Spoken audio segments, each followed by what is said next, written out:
Hi, everybody. It's Ananda Leeke here, and I wanted to take some time to share my human design journey. Why? Because human design has been such a blessing in my life since I was introduced to it in a coaching relationship with Marilyn Fontaine in 2021 and 2022. So I'm going to walk you through my journey, and my hope is that it inspires you to dip your toe into human design to see if it might also help you in your journey. So let's go ahead and get started. So first, you may or may not know me. If this is the first time you're meeting me, hello. It is great to meet you. If you know me a little bit, I thought I'd give you all just a little bit from my own life. So first and foremost, I am a creator's daughter. That means I'm the child of the Most High, a child of the loving, wise, and well ancestors, spirit guides, and master teachers. And above all, I am a human what? Being, not doing, a human being.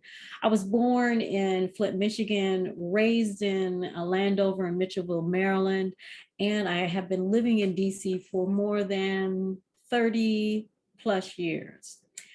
I share my gifts on Mother Earth as a coach, as a human design doula, as an interfaith reverend, a yoga meditation teacher. I have a multi-passionate buffet of career experiences and titles or labels, from Reiki master practitioner to sound healing practitioner to digital wellness educator.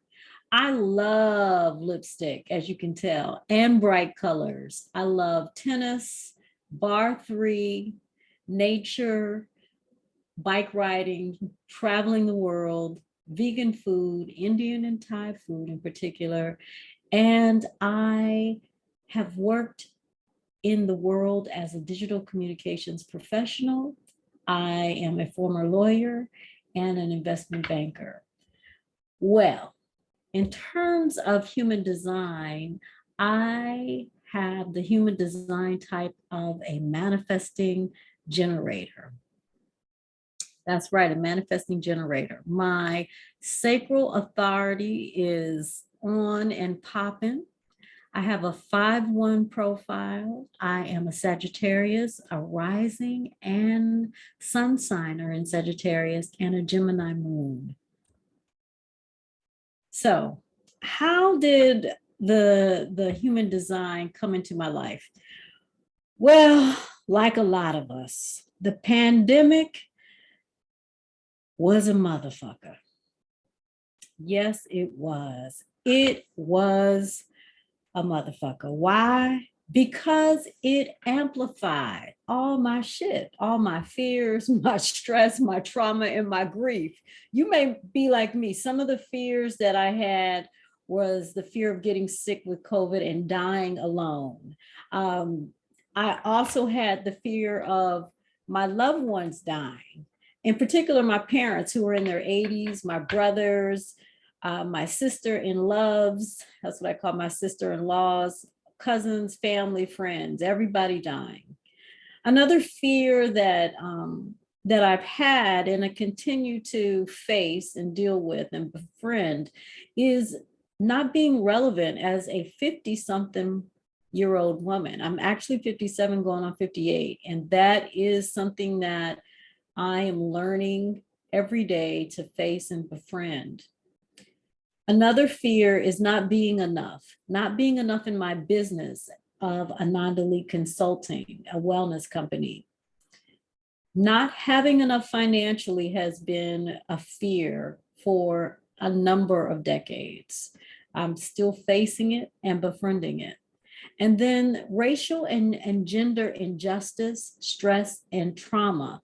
The pandemic years gave me an opportunity to really see how much I am impacted by how I show up in the world as an African American woman. And then the grief that I have experienced from the loss of my pre-pandemic life and the death of my best friend from law school, Lauren Medlock Smith, who died as a result of COVID suddenly. My fears scared the shit out of me. And in particular, my little girl. My little girl archetype is Puff. When I was a little girl, my nickname was Puff the Magic Dragon. That followed me into college and into adulthood.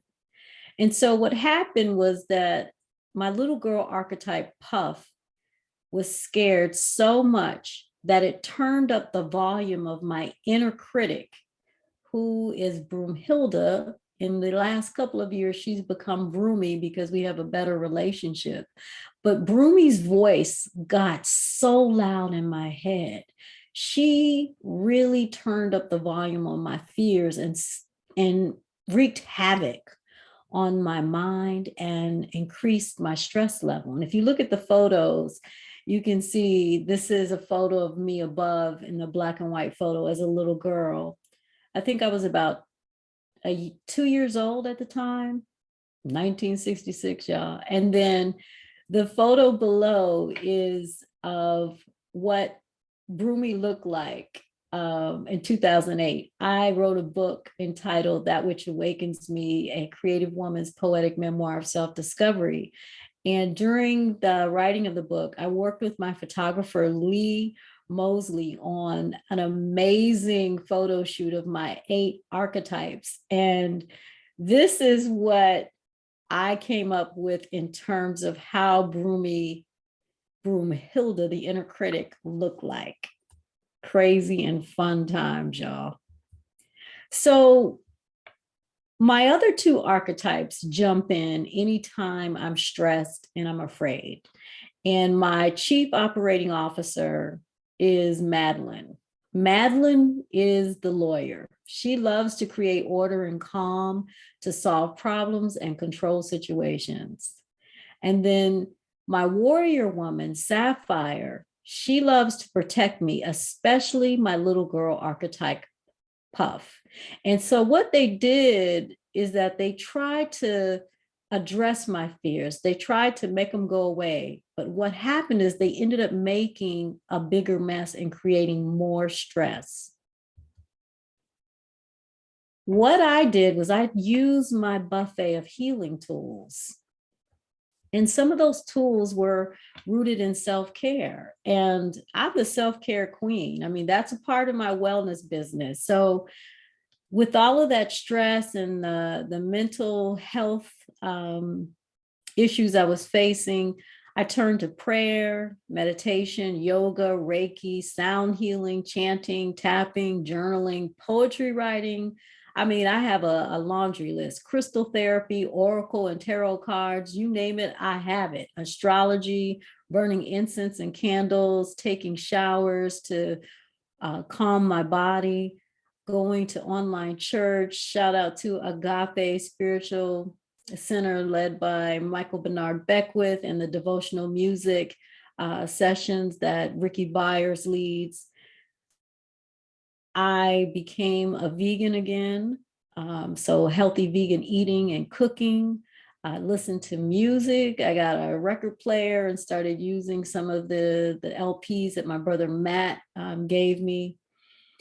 I was reading and continue to read, listen to podcasts. I made art. I started drawing, making collages and painting. I did my bar 3 exercises online.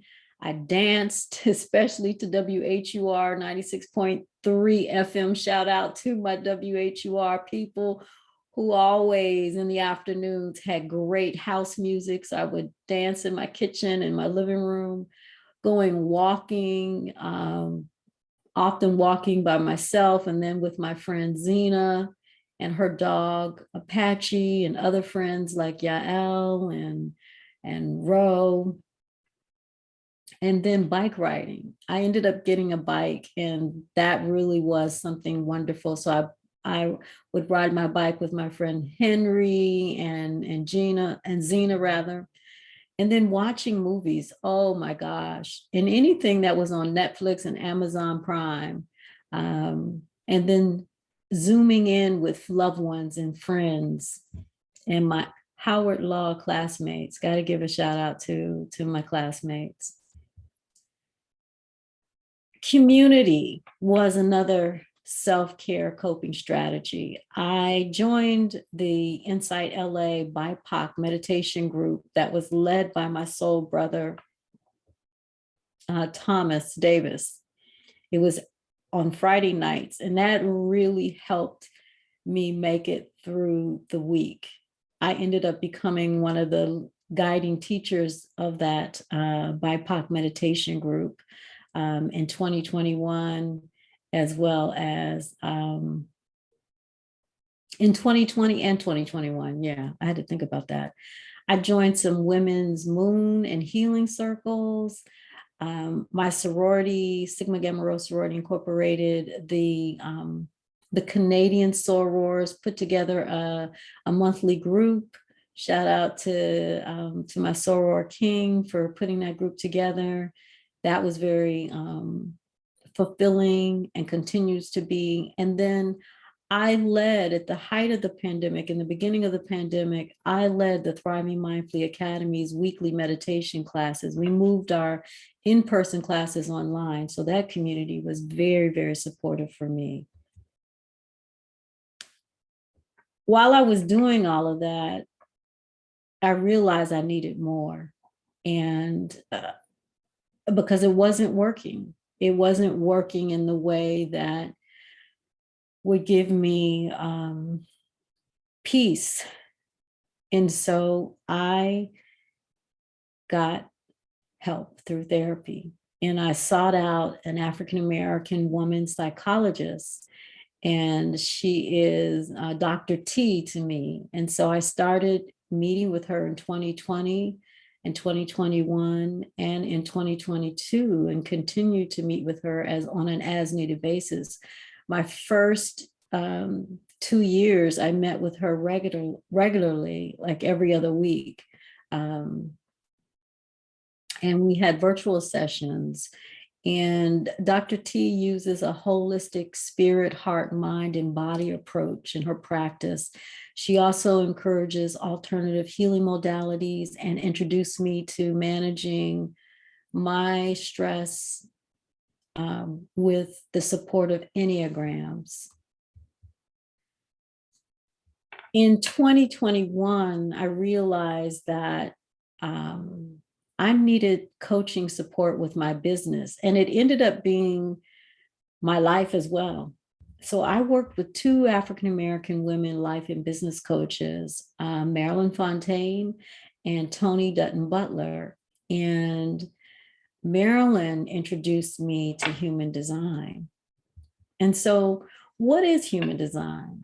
My definition of human design is, first and foremost, it's a self-empowerment tool. Why? Because it makes you go within and deal with your stuff.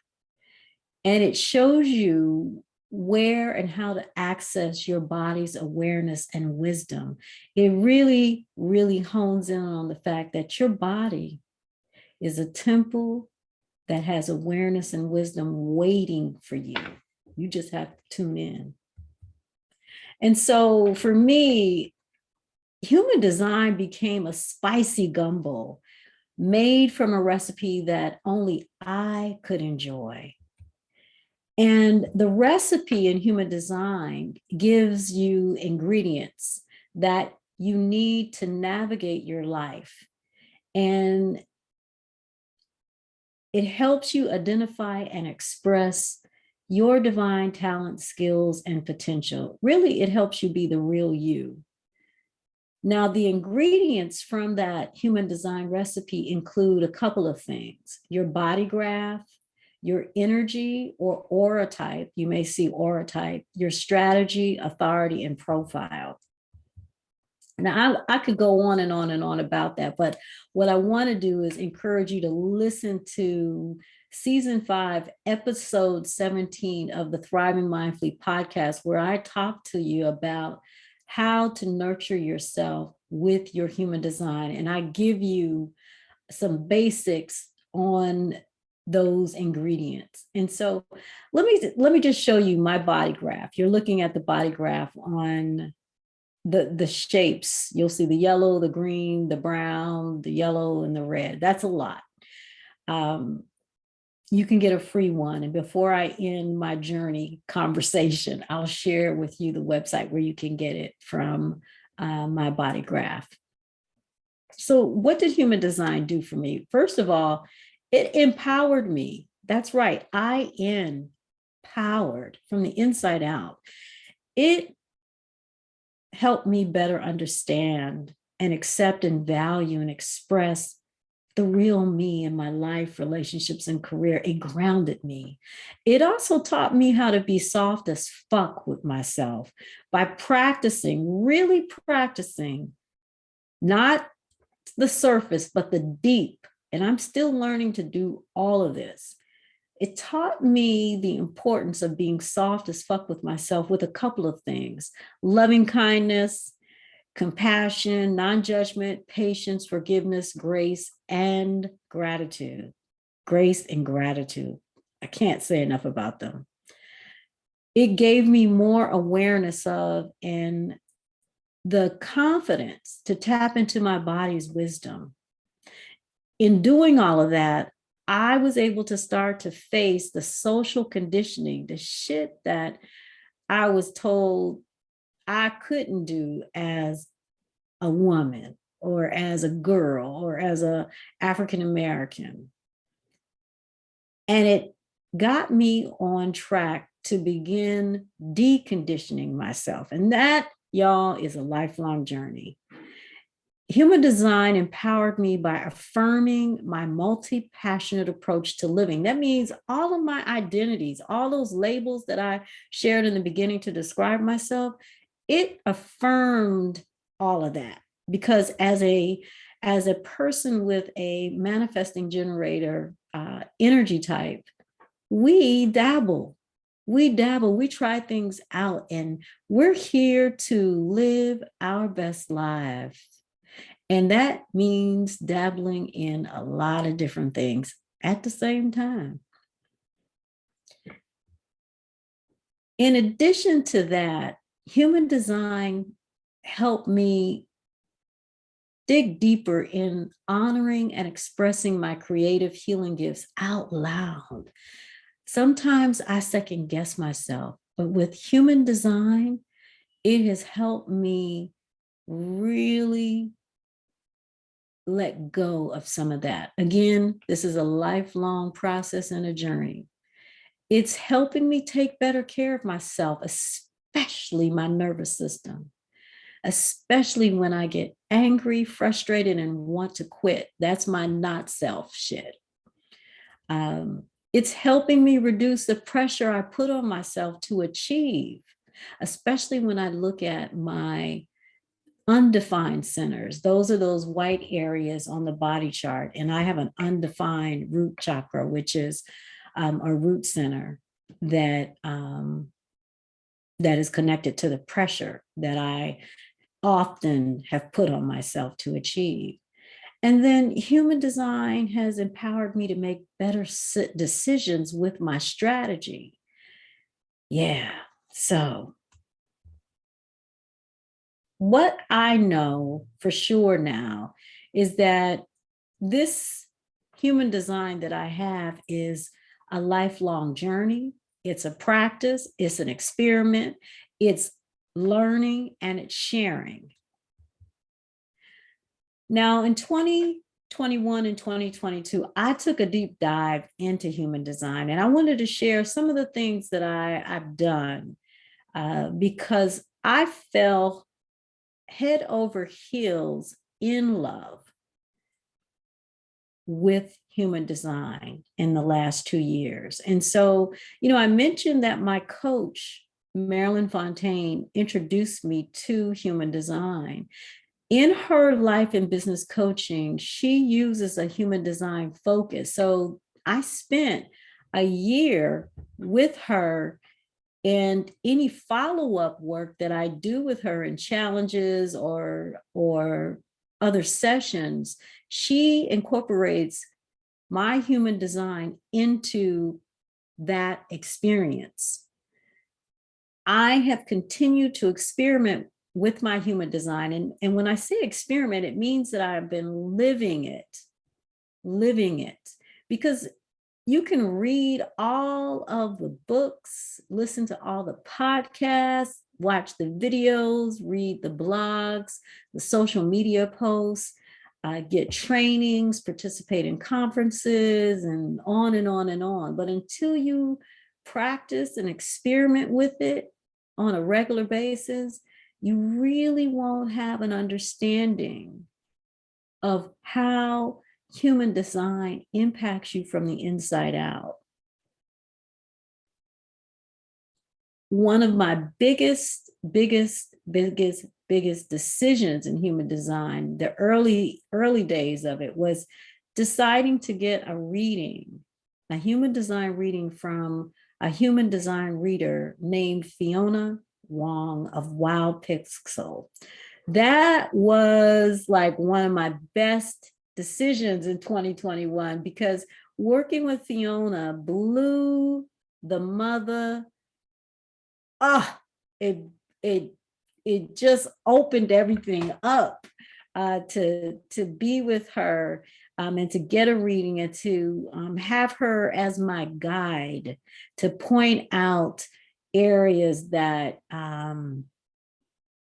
I needed to focus in on, and things in my life that I really was wondering about, and strategies and how to move through certain mind blocks and approaches to take. It was incredible. Shout out to Fiona. I read, like a lot of folks, I read human design books, blogs, and social media posts. I continue to do that. I continue to listen and watch human design podcasts and videos. And one of my favorite podcasts to listen to is AC Brown's podcast, and all of her videos and her posts and her blogs. I really dig AC Brown. She's one of my favorites. In the fall of 2021, I really went deep.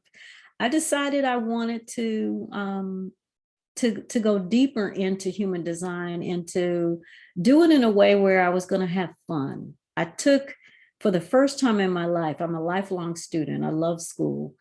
I took the approach of just listening and learning and having fun, while taking Fiona Wong's Human Design Reader course and Livy Isano's Business by Design course.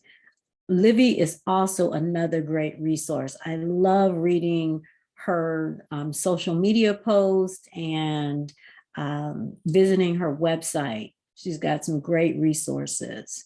And so both of those courses, I think they were either 5 or 6 weeks each.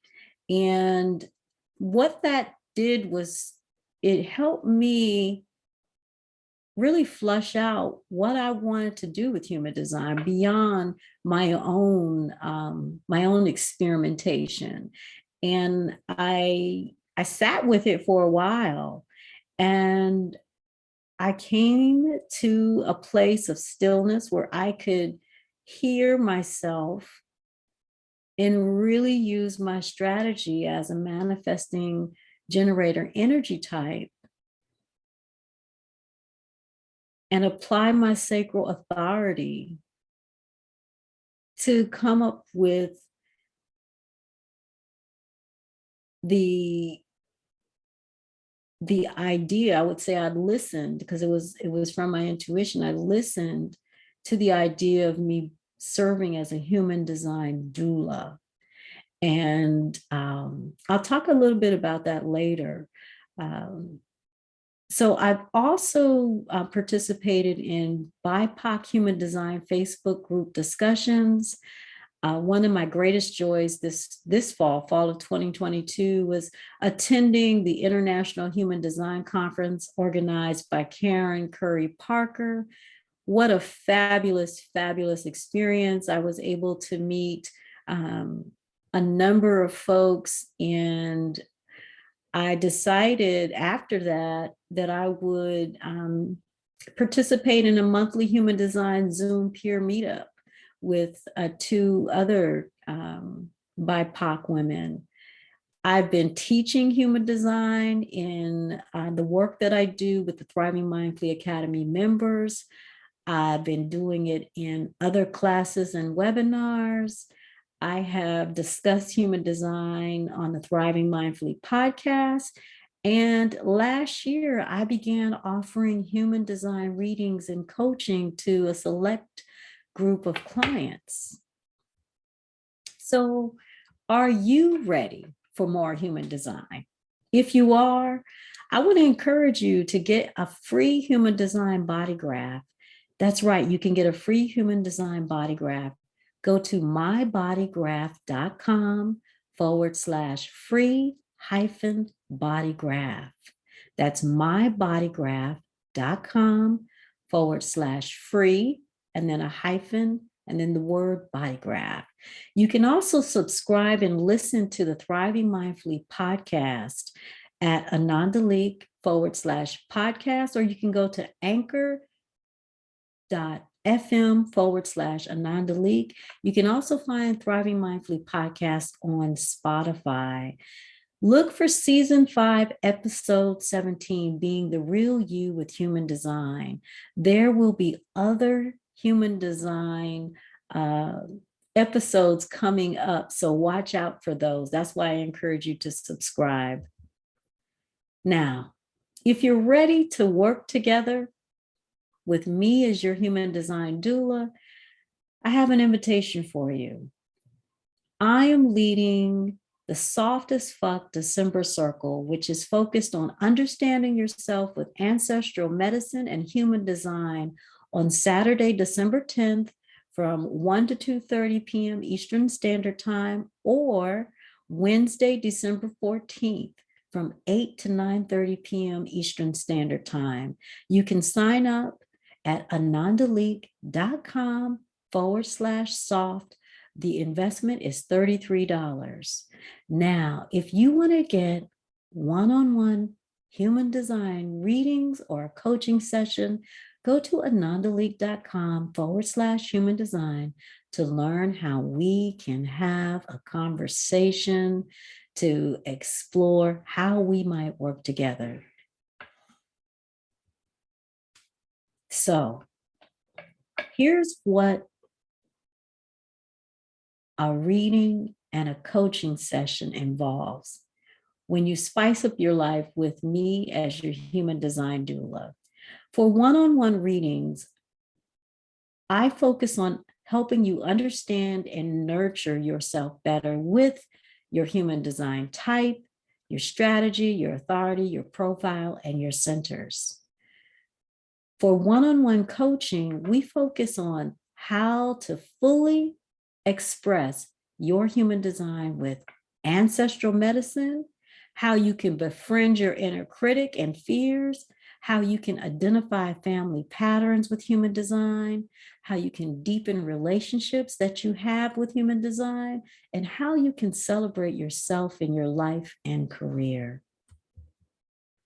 Well, I want to end with a testimonial from my first human design client, Garnet Jackson, who is a London-based writer, an MC, a music producer, a workshop leader, and a youth advocate.